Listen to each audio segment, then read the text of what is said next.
Hello students, आज का हमारा टॉपिक है ग्लाइकोलाइसिस।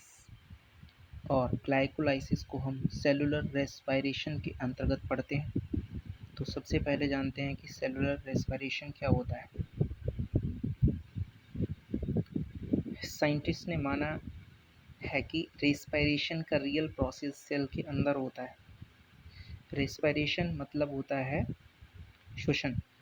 तो श्वसन की जो प्रक्रिया होती है, वैसे तो हम जानते हैं कि श्वसन की जो प्रोसेस है, श्वसन नाक से और फेफड़ों से किया जाता है। लेकिन साइंटिफिक तौर पे ये डेफिनेशन गलत है। सही डेफिनेशन है कि जो सेल रेस्पिरेशन यानी कि श्वसन की जो प्रक्रिया है, वो सेल के अंदर होने वाली एक प्रक्रिया है, नाक या फेफड़ों से होने वाली नहीं।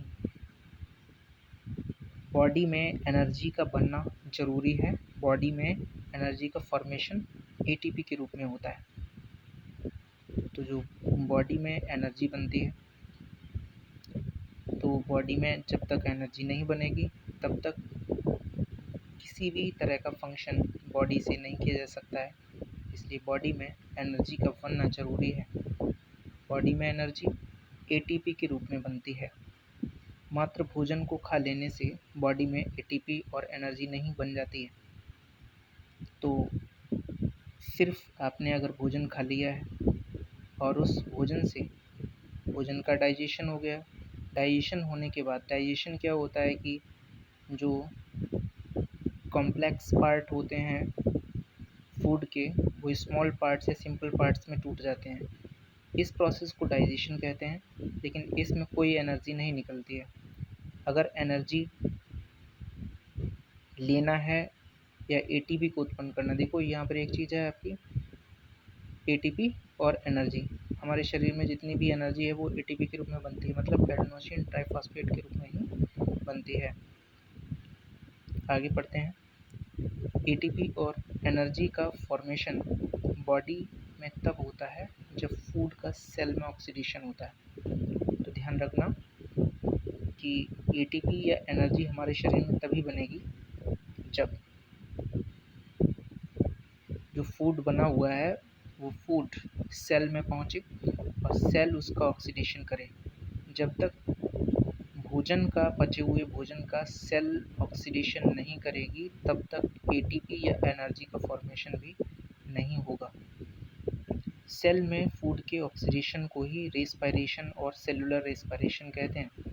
तो यहाँ पर देखो, रेस्पिरेशन की रियल डेफिनेशन निकल के आ रही है कि जो भी भोजन बनता है वो भोजन जब सेल के अंदर पहुँचता है, पचा हुआ भोजन जब सेल के अंदर पहुँचता है तो सेल उस भोजन का ऑक्सीडेशन कर देती है।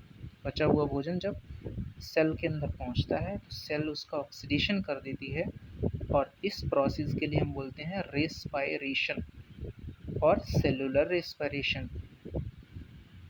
सेलुलर रेस्पिरेशन टू स्टेप्स में होता है। तो सेलुलर रेस्पिरेशन जो होता है वो कितने स्टेप्स में होता है? 2 स्टेप्स में होता है। एक होता है, इसका जो पहला प्रोसेस होता है उसके लिए बोलते हैं ग्लाइकोलाइसिस, और दूसरा प्रोसेस होता है उसके लिए बोलते हैं क्रेब्स साइकिल। तो रेस्पिरेशन टू स्टेप्स में कंप्लीट होता है, glycolysis and Krebs cycle. Glycolysis, अब इस प्रोसेस को पढ़ते हैं। ग्लाइकोलाइसिस प्रोसेस के बारे में फर्स्टली एमडेन, मेयरहॉफ एंड पार्नेस के द्वारा बताया गया था। सबसे पहले जो ग्लाइकोलाइसिस प्रोसेस है किसने दिया था? एमडेन, मेयरहॉफ और पार्नेस के द्वारा दिया गया था। और इन्हीं के नाम पर ग्लाइकोलाइसिस को ईएमपी पाथवे भी कहा जाता है। ईएमपी, ई का मतलब हो जाएगा एमडेन, एम का मतलब हो जाएगा मेयरहॉफ, पी का मतलब हो जाएगा पार्नेस। हमारी सेल के लिए ग्लूकोज फूड का कार्य करता है। अगर हम बात करें कि सेल के लिए फूड का काम कौन करता है, तो आपको पता होना चाहिए कि सेल के लिए ग्लूकोज जो होता है वो फूड का काम करता है। अर्थात सेल जो होती है उसे एनर्जी चाहिए तो वो ग्लूकोज का सेवन करती है, जिससे कि उसके लिए एनर्जी मिल जाती है। बॉडी में फूड के डाइजेशन के बाद ग्लूकोज बनता है, और आपको पता है कि बॉडी में ग्लूकोज कहाँ से आता है? जब भी हमारे शरीर में भोजन का पाचन होता है तो उसमें ग्लूकोज का फॉर्मेशन हो जाता है। बना हुआ यह ग्लूकोज जैसे ही सेल के साइटोसोल में पहुंचता है तो सेल ग्लूकोज को ब्रेक कर देता है और एनर्जी और एटीपी बनता है। हाँ देखिए, जैसे ही डाइजेशन के बाद जो ग्लूकोज हमारी आंत के द्वारा बनता है वो सेल के साइटोसोल में मतलब कोशिका द्रव्य में पहुंचता है। सबसे पहले कहाँ पहुंचेगा? सेल के कोशिका द्रव्य में पहुंचेगा तो सेल ग्लूकोज को ब्रेक कर देता है। तो सेल क्या होगा? जो सेल होता है वो ग्लूकोज को ब्रेक कर देता है और एनर्जी और एटीपी बनता है। क्या बनेगा? एनर्जी या एटीपी का फॉर्मेशन हो जाता है। सेल द्वारा ग्लूकोज को ऑक्सीडाइज करके ब्रेक करना और इससे एनर्जी और एटीपी के निर्माण करने का प्रोसेस ग्लाइकोलाइसिस कहलाता है। सेल द्वारा ग्लूकोज को ऑक्सीडाइज करके ब्रेक करना। सेल जो होता है वो ग्लूकोज को ऑक्सीडाइज करता है। भाई देखिए, सेल के अंदर ग्लूकोज जाएगा क्योंकि ग्लूकोज जो होता है वो सेल का भोजन है और सेल जो होता है इस ग्लूकोज को तोड़ता है, ब्रेक करता है। लेकिन ब्रेक किस प्रोसेस के द्वारा करेगा? ऑक्सीडेशन प्रोसेस के द्वारा इसके लिए ब्रेक करेगा। इससे क्या होगा? एनर्जी जो होती है, जैसे ये ब्रेक करेगा ग्लूकोज को तो एनर्जी निकलेगी और एनर्जी किसकी फॉर्म में निकलेगी? एटीपी की फॉर्म में निकलेगी। और इसी प्रोसेस के लिए हम क्या बोलते हैं? ग्लाइकोलाइसिस। अब चीज़ सीधी समझ लीजिए, ग्लाइको मतलब होता है ग्लूकोज, लाइसिस का मतलब होता है टूटना। मतलब इसका शाब्दिक अर्थ क्या हो जाएगा? ग्लूकोज का टूटना ही ग्लाइकोलाइसिस कहलाता है। ग्लूकोज का टूटना, ग्लाइकोलाइसिस। कहाँ टूटना? मतलब इस सेल के अंदर टूटना। सेल के अंदर कैसे टूटता है? ऑक्सीडेशन प्रक्रिया के द्वारा ही इसके लिए तोड़ा जाता है। ग्लाइकोलाइसिस प्रोसेस सेल के साइटोप्लाज्म में होता है। अब ये भी बहुत ही इम्पोर्टेंट बात है कि अगर आपसे कोई पूछ ले कि ग्लाइकोलाइसिस का प्रोसेस सेल में होता है लेकिन सेल के कहाँ पर होता है, तो आपको बताना है कि सेल के साइटोप्लाज्म में होता है।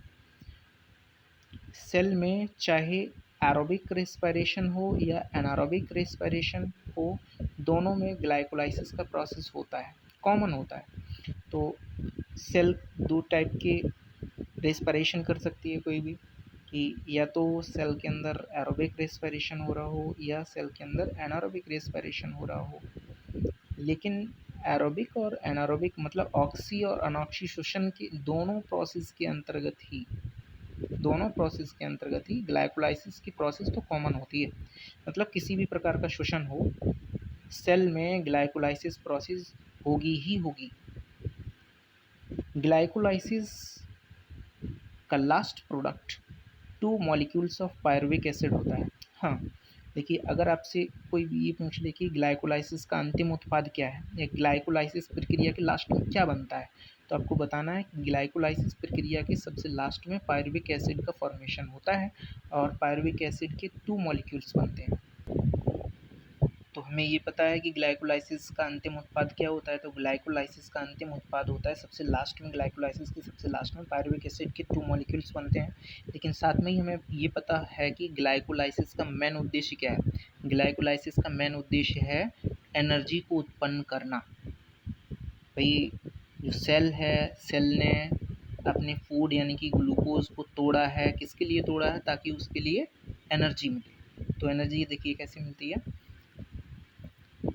ग्लाइकोलाइसिस के प्रोसेस में 4 एटीपी मॉलिक्यूल्स बनते हैं। कितने बनते हैं टोटल मिला के? 4 एटीपी मॉलिक्यूल्स बनते हैं। लेकिन 2 एटीपी मॉलिक्यूल्स उसी प्रोसेस में यूज़ हो जाने के कारण इसमें 2 एटीपी मॉलिक्यूल्स का ही शुद्ध लाभ हो सकता है। तो कितने एटीपी मॉलिक्यूल्स का शुद्ध लाभ होता है? तो ग्लाइकोलाइसिस प्रोसेस के अंतर्गत बनते तो 4 मॉलिक्यूल्स हैं एटीपी के, लेकिन 2 एटीपी के मॉलिक्यूल्स उसी प्रोसेस यानी कि ग्लाइकोलाइसिस को करवाने में यूज़ हो जाता है। तो बचे कितने अब? तो ग्लाइकोलाइसिस प्रक्रिया के अंतर्गत केवल 2 एटीपी अणुओं का ही शुद्ध लाभ हो पाता है। ग्लाइकोलाइसिस में फूड का पार्शियल ऑक्सीडेशन होता है, कंप्लीट ऑक्सीडेशन नहीं होता। हाँ, ये भी एक बहुत इम्पोर्टेंट फैक्ट है इसका, ये भी बहुत ही ध्यान रखने योग्य बात है कि ग्लाइकोलाइसिस की प्रोसेस में फूड का जो भोजन होता है यानी कि ग्लूकोज जो होता है उसका पार्शियल ऑक्सीडेशन होता है, पूरी तरह से ऑक्सीडेशन नहीं होता। पार्शियल मतलब होता है अनकम्प्लीट भी बोल सकते हो, अनकम्प्लीटली ऑक्सीडेशन होता है, कंप्लीट ऑक्सीडेशन नहीं हो पाता है। ग्लाइकोलाइसिस की प्रोसेस में 6 कार्बन वाले कंपाउंड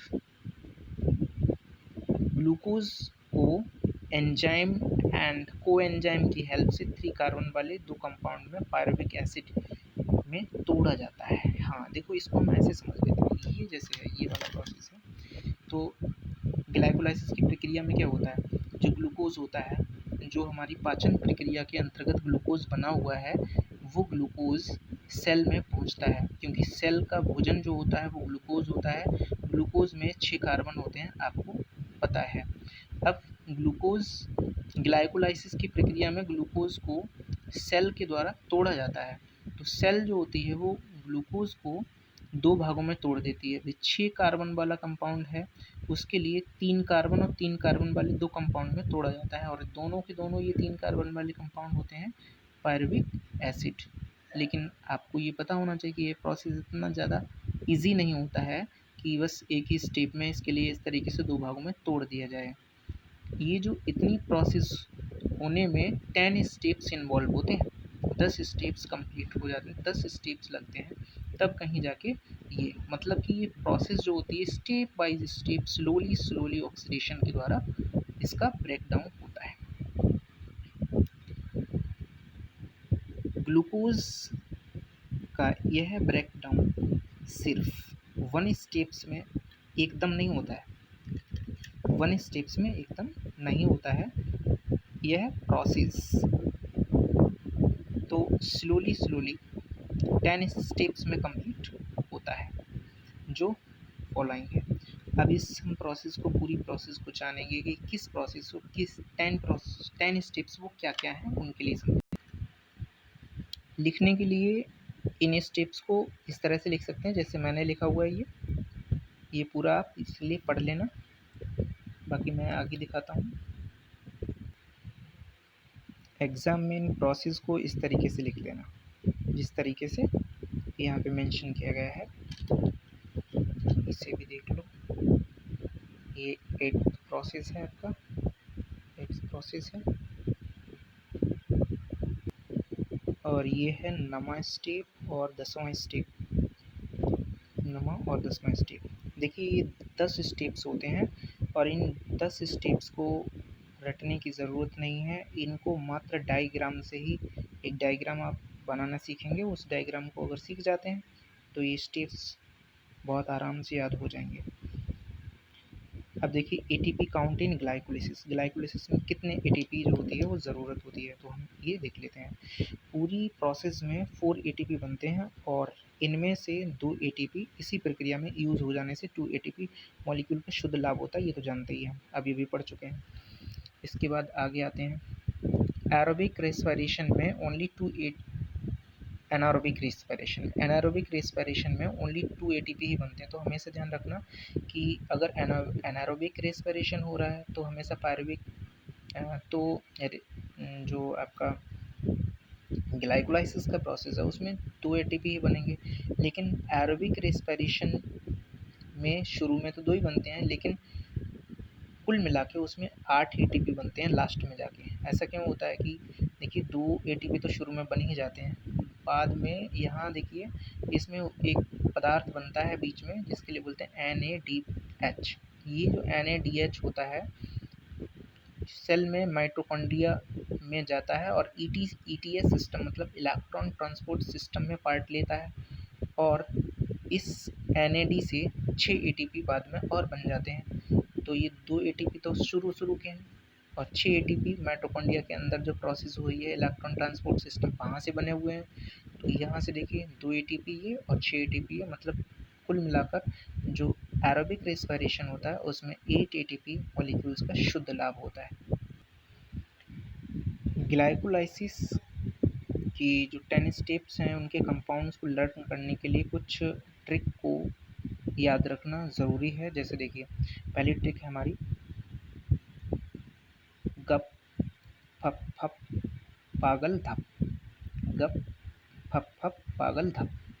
इसके लिए आप याद रखेंगे गप मतलब हो जाएगा जीपी, फप मतलब हो जाएगा एफ एफ, और ये हो जाएगा पागल को, मतलब पागल को इस तरीके से लिखना है आपको PGAL। धप का मतलब DHAP धप। क्लियर? गप फप फप पागल धप, गप फप फप पागल धप। इस तरीके से आपको ये चीज़ ध्यान रखना है। शॉर्ट नेम कुछ ध्यान आपको पता होना चाहिए। PGAL का मतलब क्या होता है इसका? PGAL का मतलब होता है फास्फोग्लिसरेल्डिहाइड, फास्फोग्लिसरेल्डिहाइड। PGA का मतलब क्या होता है? तो देखो PGA का मतलब होता है फास्फोग्लिसरिक एसिड। PEP का मतलब क्या होता है? Phosphoenol pyruvic acid, phosphoenol pyruvic acid. और देखिए नोट यहाँ पे लिखा हुआ है, इसे भी पढ़ना इंपॉर्टेंट है। IUPAC नेम में 2 नंबर्स के लिए बिस का यूज़ किया जाता है। 2 नंबर्स जो होते हैं उनके लिए किसका यूज़ करते हैं? बिस का यूज़ करते हैं। 2 नंबर्स के लिए बिस का यूज़ करते हैं। ग्लाइकोलाइसिस प्रोसेस में 10 एंजाइम यूज़ होते हैं और उन एंजाइम के लिए आप एक ट्रिक के माध्यम से सीखेंगे। ये कौन क्या है आपका? इसे इस तरीके से पढ़ते हैं, हक पगी पफक ऑल आइसो टपड पग पग कम इनो पीके। हक पगी पफक ऑल आइसो टपड पग पग कम इनो पीके। हक पगी पफक ऑल आइसो टपड पग पग कम इनो पीके। तो हक का मतलब हो जाएगा हक का मतलब होता है हेक्सोकाइनेज। पगी का मतलब हो जाएगा PGI, पगी का मतलब हो जाएगा phospho phospho phosphoglyco isomerase. Phospho P का मतलब फास्फो, जी का मतलब ग्लाइको, आई का मतलब आइसोमरेज, फास्फोग्लाइको आइसोमरेज। पफक का मतलब हो जाएगा फास्फो फ्रक्टोकाइनेज, फास्फो फ्रक्टोकाइनेज। ऑल का मतलब हो जाएगा EL का, देखो मतलब पहले एल्डो लेज, एल का एल्डो, EL का एल्डो और एल का मतलब लेज, एल्डो लेज। आइसो का मतलब हो जाएगा आइसोमरेज। TPD का मतलब क्या होता है? TP का मतलब हो जाएगा, T का मतलब हो जाएगा ट्राइयूज फॉस्फेट डिहाइड्रोजनेज, ट्राइयूज फॉस्फेट डिहाइड्रोजनेज। इसके बाद देखो पग पग कम का मतलब क्या? देखो पग यहाँ पे लिख लिया हमने पग, और यहाँ पे लिख लिया पग, और कम के लिए ऐसे लगा लेते हैं क और म के ऊपर और एम नीचे। तो ये अलग अलग 2 एंजाइम के नाम बन जाते हैं। PGK का मतलब हो जाएगा यहाँ पे फास्फोग्लिसरोकाइनेज, PGK का मतलब हो जाएगा फास्फोग्लिसरोकाइनेज, और PGM का मतलब हो जाएगा यहाँ पे फास्फोग्लिसरोम्यूटेज, फास्फोग्लिसरोम्यूटेज, फास्फोग्लिसरोकाइनेज। और इनो का मतलब क्या है? इनो का मतलब है इनोलेज। और पीके का मतलब क्या है? पीके का मतलब है पायरुवेट काइनेज।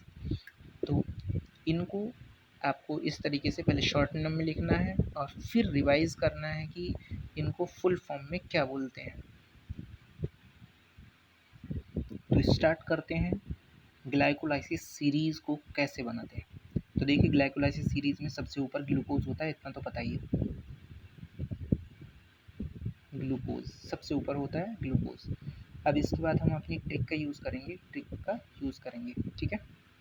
तो हमने लिख दिया यहाँ पे गप, इसके बाद लिख दिया फप, गप फप, फिर लिख दिया आगे फप, गप फप फप।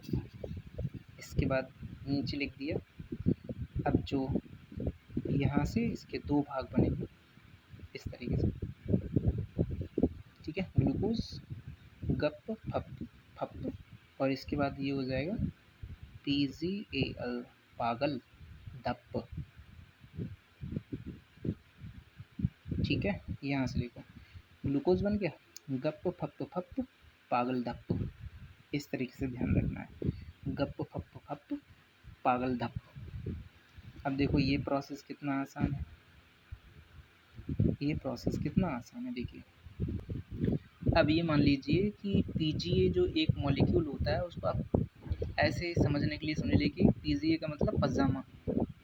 तो देखिए यहाँ से आप आगे के प्रोसेस देखिए, अगर कोई व्यक्ति पागल है अगर कोई व्यक्ति पागल है तो उसे कुछ पता नहीं है कि वो 13 पजामा पहने हुए है या 3 पजामा पहने हुए है या 2 पजामा पहने हुए है। पागल व्यक्ति को कुछ नहीं पता है कि वो 13 पजामा पहने हैं, 3 पजामा पहने हैं या फिर 2 पजामा पहने हैं। आगे आपको ध्यान रखना है, इसके आगे पीईपी एक मॉलिक्यूल बनता है, पीईपी, और इसके नीचे जो बनता है वो आपका होता है pyruvic acid, last product pyruvic acid. तो देख लीजिए ग्लाइकोलाइसिस स्टेप्स को लिखना कितना आसान है। ग्लूकोज ऊपर सबसे पहले हमें पता है कि ग्लाइकोलाइसिस की शुरुआत तो ग्लूकोज से ही होती है, तो वो तो जनरल सी बात की आप लिख ही लोगे। इसके बाद आप क्या लिखोगे, गप फप फप पागल धप, गप फप फप पागल धप, इतना लिख लिया। लिखने के बाद अब यहाँ पे देखो, अगर कोई व्यक्ति पागल है तो उसे ये तो पता ही नहीं होगी वो 13 पजामा पहने हैं, 3 पजामा पहने हैं या 2 पजामा पहने हैं, 13 पहने हैं, 3 पहने हैं या 2 पजामा पहने हैं, उसके लिए ये पता ही नहीं है। तो बस यहाँ से यहाँ तक का आपके लिए प्रोसेस तैयार हो गया।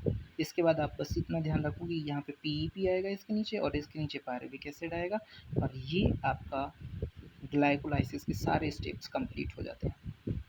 अभी इसमें एक चीज़ बची हुई है जिसको आपको कंप्लीट करना है। देखो ये जगह बची हुई है यहाँ, इसका मतलब यहाँ पे कोई यहाँ पे संख्या होती है वो आपको रट के रखना है, 6 रहती है यहाँ पर, और यहाँ पर संख्या रहती है आपकी 6, और यहाँ पे आपकी रहती है संख्या 1:6। अब एक बात और ध्यान में रखिए, जहाँ पे 2 संख्याएं होती हैं उसके आगे 20 लग जाता है। देखिए 1:6 है, 2 संख्याएं, तो यहाँ पे लग जाएगा आगे 20। ऐसे देखो, यहाँ देखो 1:3 है तो इसके आगे लग जाएगा 20। अब देखिए ये सारे के सारे शॉर्ट नेम हैं, अभी इनको हम फुल नेम में बदल लेते हैं। जी का मतलब हो जाएगा आपका ग्लूकोज 6 फॉस्फेट, फुल नाम हो गया इसका। ऐसे इसका भी फुल नाम लिख देते हैं, इसका फुल नाम है फ्रक्टोज 6 फॉस्फेट, हो गया फुल नेम। इसका देखिए फुल नेम क्या हो जाएगा, इसका हो जाएगा एफ का मतलब हो जाएगा फ्रक्टोज 1:6 है, पहले से ही 20 लगा हुआ है, 20, और फिर लिख देंगे फॉस्फेट। ऐसे देखो ये है ना, ये इसके लिए हम देखो पीछे पढ़ चुके हैं, इसका नाम क्या है, फास्फोग्लिसरल्डिहाइड, तो हम लिख देंगे इसका फॉस्फोग्लिसरल्डिहाइड, और इसका भी नाम हम पीछे पढ़ ही चुके हैं। तो इसके लिए क्या बोलते हैं, इसके लिए बोलते हैं डाईहाइड्रोक्सी एसीटोन फॉस्फेट, पूरा नाम लिख देते हैं, डाई हाइड्रोक्सी एसीटोन और फॉस्फेट। बस ये तो आपको खुद ही करना है कि आपको इसके फुल नेम क्या है, फुल नेम तो खुद ही तलाशना पड़ेगा। मैंने लिखवा दिया है, पीछे याद करना आपकी जिम्मेदारी है। 1:3, इसके बाद देखो 20 लगा हुआ है, आप 20 लगाइए, 20। इसके बाद इसके लिए बोलते हैं पीजीए के लिए क्या बोलते हैं, पीछे भी लिखा था, इसके लिए बोलते हैं phosphoglyceric acid, phosphoglyceric acid. Same यहाँ पे हो जाएगा 3 फॉस्फोग्लिसरिक एसिड। सेम यहाँ पर भी हो जाएगा 2 फॉस्फोग्लिसरिक एसिड। और यहाँ पे देखो क्या हो जाएगा, इसका जो नाम है वो क्या है, इसका नाम, तो इसका नाम है बेटा फास्फोइनोल पायरुविक एसिड। और बाकी ये तो है ही हमारा लास्ट प्रोडक्ट, ये तो पता ही है। इस तरीके से देखिए आपका पूरी की पूरी ग्लाइकोलाइसिस सीरीज बन के तैयार हो गई। अब इसमें आप देखो एटीपी कैसे लगाओ, देखो एटीपी कैसे लगाते हैं, इस तरीके से लगाएंगे। देखिए यहाँ देखिए, ये जैसे है ये, तो सबसे पहले आपने एटीपी से बन गया एडीपी, एक प्रोसेस ये रही। इसके बाद एक प्रोसेस में गैप दिया जाएगा, फिर दोबारा से आपको लिखना पड़ेगा एटीपी एटीपी। हो गया। अब क्या करेंगे, इस प्रोसेस में तो गैप ही लगेगा, गैप लगेगा, इस प्रोसेस में गैप लगेगा, तो इसका मतलब कि इस प्रोसेस में आएगा, लेकिन ऐसा नहीं है। अब आपको ध्यान में रखना है कि ऊपर दो जगह पे एटीपी एडीपी निकलता है, एक के बाद एक होता है। फिर आपको देखना है कि यहाँ देखो 1:3 वाले प्रोसेस में, 1:3 वाले प्रोसेस में ध्यान रखना, 1:3 वाले प्रोसेस में जो आपका एडीपी होगा, एडीपी देखो यहाँ पर देखो एटीपी एडीपी में चेंज हो रहा है, एटीपी एटीपी एडीपी में चेंज हो रहा है, और नीचे जो आएगा तो ये उल्टी प्रक्रिया करेगा, मतलब एडीपी जो होगा वो एटीपी में चेंज होगा, फिर यहाँ एटीपी ऐसे देखो। फिर यहाँ जो लास्ट वाला प्रोसेस है, यहाँ देखिए आपका जो पैप बन रहा है, पैप के नीचे ये वाला जो प्रोसेस है, तो इसमें क्या, इसमें भी सेम क्या होता है आपका एटीपी किस में चेंज होगा, एटीपी में चेंज होगा। तो ठीक तरह से ध्यान में रखिए इसके लिए। देखिए एटीपी एडीपी लगाना है तो सबसे पहले क्या है, देखिए यहाँ पर एक के बाद एक लगाइए, यहाँ पर आपने एटीपी एडीपी लगा दिया, फिर इस प्रोसेस को आपने छोड़ दिया, फिर आपने एटीपी एडीपी लगा दिया यहाँ पे, फिर आपने इस प्रोसेस को छोड़ दिया। ठीक है, तो ऊपर वाली जो यहाँ से यहाँ तक की जो ये वाली प्रोसेस है, इसमें तो आपको एटीपी एडीपी जो होता है 2 बार लगाओगे, मतलब ये जो प्रोसेस है, ये वाली प्रोसेस यहाँ की, इस प्रोसेस के ऊपर 2 बार एटीपी एडीपी लगेंगे, इस प्रोसेस के नीचे 2 बार एटीपी एडीपी लगेंगे। लेकिन ऊपर जब लगेंगे तो एटीपी से एडीपी बनेगा, एटीपी से एडीपी बनेगा,